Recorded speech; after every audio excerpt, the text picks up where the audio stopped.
All right, hello everyone. My name is Kollmorgan. First, I'd like to acknowledge that we're on California land and that we're current visitors. I'd also like to thank Gordon, I don't know if he's around, but thank him for his stewardship of the Longhouse and the use of the Longhouse housing the conference here. Like I said, I'm Anthony Kollmorgan. I'm an undergraduate here at the University of Oregon. I'm majoring in sociology and minoring in Native American studies. And today I'm here to talk to you about the dam constructions and how it's affected the dam construction on the Klamath River and how it's affected traditional foods and cultural practices of the Klamath tribes. Currently, there are 5 dams occupying the Klamath River. Beginning with the most downstream dam is the Iron Gate Dam, constructed in 1962. It stands at a whopping 194 feet tall, which is the highest or the biggest dam on the Klamath. The Iron Gate Dam has its own reservoir. Next, you encounter Kopko 1 and Kopko 2. Kopko 1 constructed in 1917 and number 2 in 1925. These dams together, they share a reservoir. Next is the J.C. Boyle Dam, constructed in 1958, and finally the Link River Dam, constructed in 1921. Now, these dams were constructed in order to control the water flow to provide irrigation to various farmers and ranchers that are very prominent in the Klamath Basin. For instance, specifically the Bureau of Reclamation's Klamath Project built the Link River Dam to provide irrigation to over 1,400 farms covering 235,000 acres. John Hamilton and his colleagues did a study providing historical evidence of fish migration above the current site of the Iron Gate Dam, which is the most downstream dam. Fish species such as the Chinook salmon on the left, the Koa salmon on the right, the suckerfish in the middle, the steelhead, and then Pacific lamprey. The historical evidence he used consisted of photographs, documents, reports, and personal communications.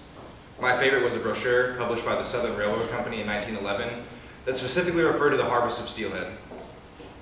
As I mentioned before, the suckerfish is important to the Klamath tribes, not only just for subsistence, but also for cultural practices.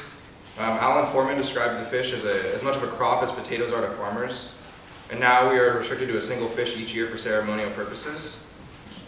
In September 2002, 33,000 salmonids died on the lower Klamath River. 33,000, mainly consisting of Chinook salmon.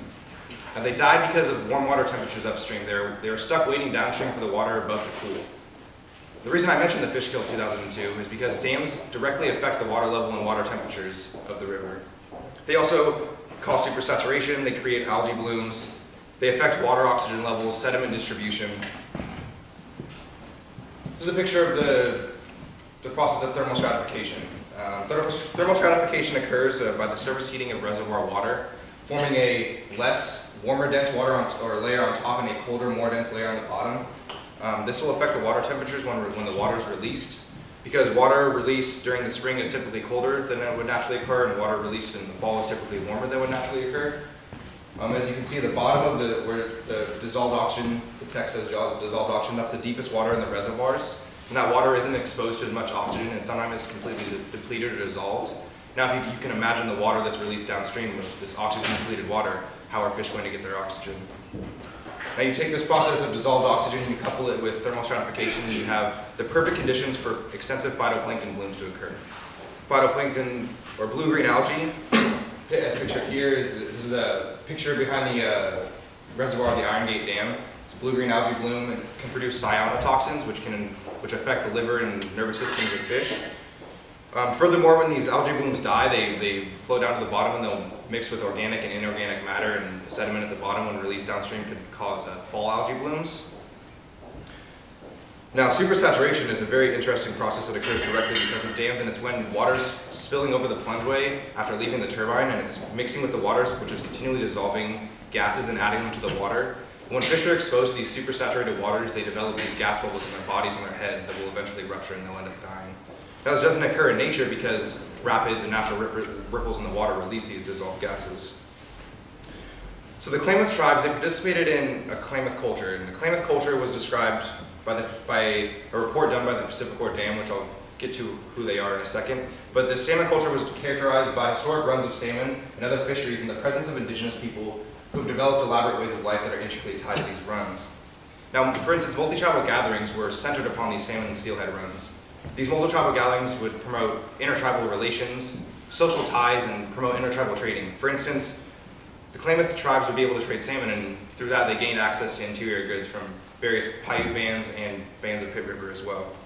Now, the Klamath tribes believe that the salmon possesses spirit that needs to be respected and honored. So Klamath culture depended on salmon so in turn salmon are respected. There are ceremonies created centered around the harvesting and processing of salmon. For instance, unused carcasses of the salmon are thrown back into the river to ensure the fish's annual run next year.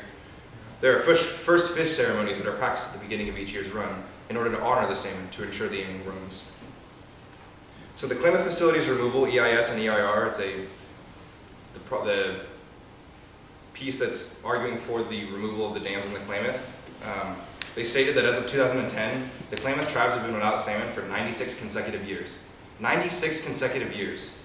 Just imagine that. Imagine the cultural consequences of loss of salmon due specifically to dam construction. It's affected Klamath identity. It's affected the ability or the loss of traditional knowledge. It affects the younger generation, which is my generation and my mother's generation. And it creates the loss of practicing of ceremonies and celebrations. So earlier I referenced the Klamath tribes as the salmon culture, as you can still see here. Now just try to imagine losing something so integral to your culture. When a people's identity and culture practices closely associated with a species that no longer thrives, a sense of connection and belonging is lost. Now the two quotes that I used earlier, the salmon culture and this quote here, they're both written by the Pacific Core Company, which is actually the most conservative voice in the discussion because they're the ones who own the dams on the Klamath. And they're the ones arguing and fighting for the removal of these dams. Now, traditionally salmon was served at celebrations and feasts. Now, can you imagine in contemporary today when a member of the Klamath tribe is holding a celebration?